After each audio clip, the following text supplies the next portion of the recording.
Satyabhama Institute of Science and Technology, Chennai. Satyabhama Institute of Science and Technology, Chennai.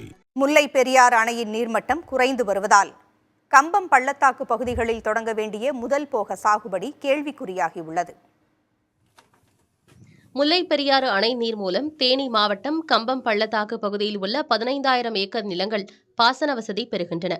June மாதம் தொடங்கி September மாதம் வரையிலான 4 மாதங்களில் முதல் போக சாகுபடியும், நவம்பரில் தொடங்கி பிப்ரவரி வரையில் 2ஆம் போக சாகுபடியும் நடப்பது வழக்கம்.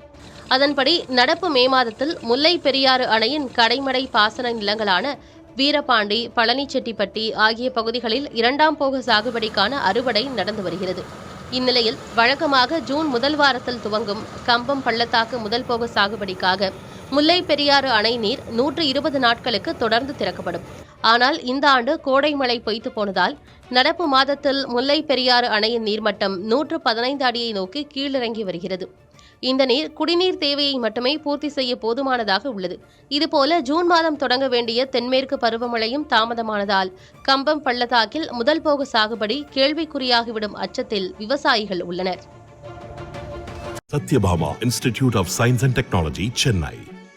Satyabhama Institute of Science and Technology, Chennai.